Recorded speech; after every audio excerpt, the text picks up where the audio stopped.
यह दूसरी बार था जब डेनेरिस दोथराकों की पवित्र धरती पर कदम रख रही थी, लेकिन इस बार हालात बिल्कुल अलग थे। पहले उसे एक रानी की तरह सम्मान मिला था, पर आज उसे कैदी की तरह घसीट कर लाया जा रहा था।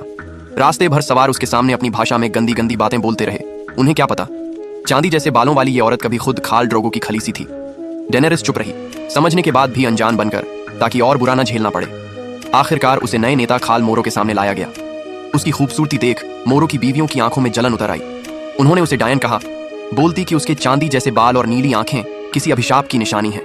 मोरो उसे अपने लिए चाहता था, पर जैसे ही उसने डेनेरिस को छूने को हाथ बढ़ाया, डेनेरिस ने अचानक धारा प्रवाह दोथरा की बोली में बात कर दी। पूरा तंबू चुप हो गया। शांत आवाज में उसने कहा, मैं डेनेरिस स्टॉर्मबॉर्न हूँ, हाउस टारगेरियन की बेटी, ग्रेट ग्राससी की खलीसी, मीरीन की रानी, ड्रैगनों की माँ, और अगर तुमने मुझे हाथ लगाया तो वो तुम्हारी आखिरी गलती होगी। मोरो और बाकी खाल हंस पड़े, पर हंसी उसी वक्त थम गई जब डेनेरिस ने खाल ड्रोगो का नाम लिया। जैसे ही पता चला कि वह ड्रोगो की विधवा है, पूरा माहौल बदल गया। दोथरा की कानून के मुताबिक मरे हुए खाल की बीवी पवित्र मानी जाती है, उस पर हाथ नहीं उठाया जा सकता, पर उसे जिंदगी भर दोष खलीन के मंदिर में कैद रहना पड़ता है। उधर मीरीन में वेरिस यह पता लगा रहा था कि सन्स ऑफ द हार्पी को कौन धन दे रहा है। सच सामने आया, यूंकाई और अस्तापोर के गुलाम मालिक ही इस साजिश के पीछे थे, यानी जंग तय थी। मंदिर में दूसरी विधवाओं ने डेनेरिस को अपनाया नहीं, उसके कपड़े फाड़ दिए, ताने मारे और कहा कि ड्रोगो की मौत के बाद वह देर से वापस लौटी है, इसलिए आज रात सभी खाल उसकी किस्मत का फैसला करेंगे। डेनेरिस मजबूर थी, पर सिर्फ दिखने में, दिल से नहीं। उसी वक्त जोरा और दारियों भी उसे ढूंढते ढूंढते पहुंच गए।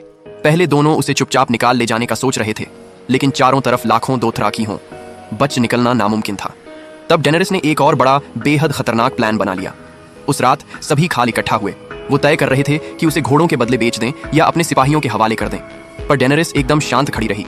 उसने उनकी आंखों में आंखें डालकर कहा, खाल ड्रोगो ने वादा किया था कि वो दोथराकियों को समुद्र पार ले जाकर वेस्ट्रॉस जीतेगा, और तुम लोग यहाँ बैठे आपस में झगड़ रहे हो गुलामों और घोड़ों के लिए। वो हंसने लगे और तभी डेनेरिस मुस्कुरा दी। उसने पास रखा आग का प्याला उठाया और पूरे तंबू में उलट दिया। आग भड़क उठी, खाल भागने लगे, पर दरवाजे जोरा और दारियों पहले ही बंद कर चुके थे। एक एक कर सब झलकर खाक हो गए और फिर शांति। बाहर लाखों दोथराकी जमा थे। उनकी आंखें फटी की फटी रह गईं जब राख से एक औरत बाहर निकली, नंगी लेकिन बिना किसी जलन के, आग की रोशनी में चमकती हुई। डेनेरिस स्टॉर्मबॉर्न, ड्रैगनों की मां।